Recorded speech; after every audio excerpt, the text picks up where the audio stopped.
If the year of 2015 will be remembered for anything involving video games, it will most likely be that a lot of open-world video games were released this year. Let's talk about that.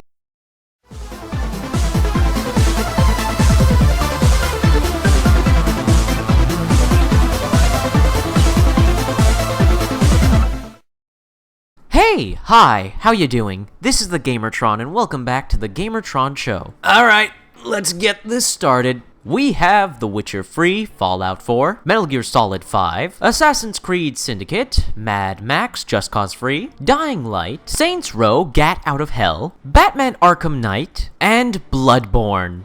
Alright, are we good? Is that all of them? Is that all? Wait, there's more! How is there more?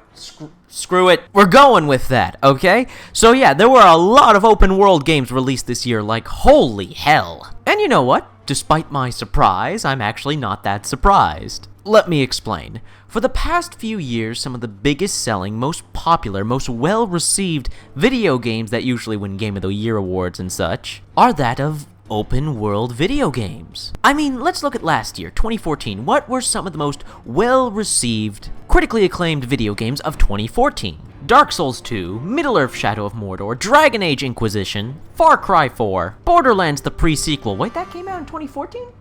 Oh yeah, that came out in 2014. Now, what did all those games have in common? They were technically, while some are a bit debatable, they were for the most part open-world video games. Let's go back a bit farther. Let's go to 2013. What were some of the most popular games there? Grand Theft Auto 5, Assassin's Creed Black Flag, Saints Row 4, and a few others. Granted, 2013 had a lot more linear games. But as we see from 2013 onwards to 2014 and now 2015, open world is the key now. Open world is the big ticket, the seller. It is competing with, if not overshadowing, the multiplayer shooter. The multiplayer shooter used to be the most popular genre video game for a few years. But story-based games, RPGs, and of course, open world video games are really having effect on the industry, the community, and just the market overall. And there's a few good reasons for that. You see, with an open world video game, you are almost, there are some games that are exceptions,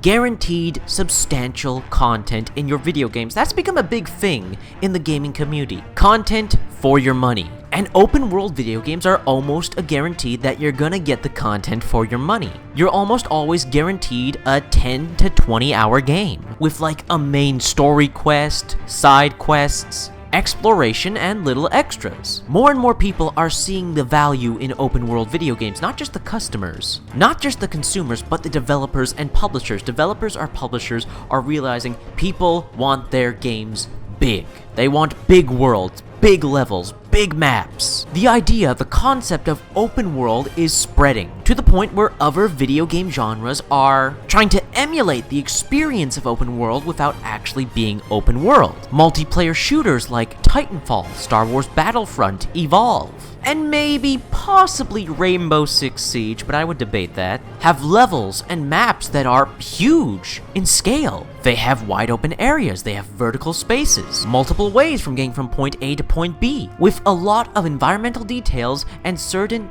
visual choices made to make the player feel like they're in a big stretch of land, like they're on a big, well, open world. And then we have a more unique game like Destiny. It's really debatable whether Destiny is technically open world or if it just has really big maps and levels. I myself would argue that Destiny is open world, but again, that's up for debate and that's just my opinion. But I think everybody, community and industry-wise, sees where the winds are blowing. Open world. But I think there's more to the crave of open world video games than just the amount of content. Look at this from another point of view. It is expensive as hell to go traveling or vacationing anywhere. I'm serious. Plane tickets, bus tickets, train tickets. The amount of money you need to spend on gas just traveling by car from place to place. Traveling and vacationing is expensive, so a lot of people can't visit snowy mountains, tropical beaches, vast deserts. We simply don't have the money to visit these places as much as we would like to. And then in comes the open world video game where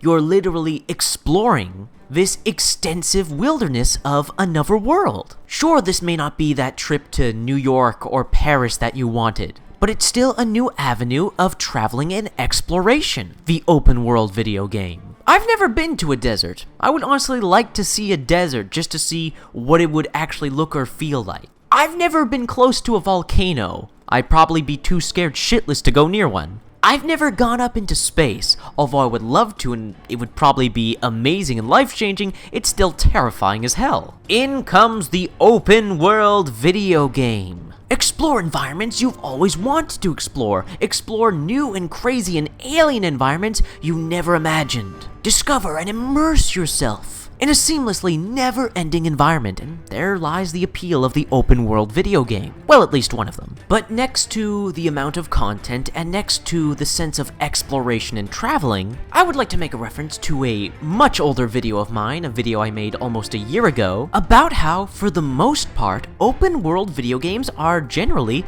very good products. Very good in terms of quality, not just content, but also quality. It is actually genuinely challenging to find open-world video games of poor quality unless you're looking in more obscure and niche places. And with all these factors combined, it's understandable why this year 2015 saw the release of so many open-world video games. However, it still surprises me just how many open-world video games actually came out this year. I mean, holy hell! The fact that the number of open-world video games that were released in the year of 2015 span into the double digits. And keep in mind, the games I only listed and talked about were AAA video games. We're not even going over the early access and the indie open world video games that were released this year, last year, the year before. Times are a-changin' for video games, I tell ya. We still have more open world video games to come. The new Hitman looks like it's going for a more open world approach. We have a release date for Dark Souls 3. There is of course the much hyped Tom Clancy's The Division. Scalebound, which may or may not be open world. Homefront, The Revolution, Dead Island 2, and many more games. Oh, we may possibly see Ark Survival Evolved finally leave early access. That would be amazing. There certainly is more to open world video games than just what I talked about in this video, but I think that's for another video, a more technical, more detailed side of open world video games. But for this video, I think we'll call it an end. Open world video games are certainly on the rise, and they have made quite an impact on the year of 2015. What are your thoughts, feelings, and opinions on all the open world video games released this year? Let me know your thoughts, feelings, and opinions in the comment section below. I love reading comments, so get nearly enough comments, please leave a comment. If you like the video in any way, shape, or form, please hit the like button. Hitting the like button helps you, helps me, helps everybody involved with the video if you hit the like button. And finally, I am the Gamertron. I love video games, I love talking about video games. And if that's something that interests you, maybe consider supporting my channel by subscribing to me. Anyways guys, this has been a video, and I will see you guys later.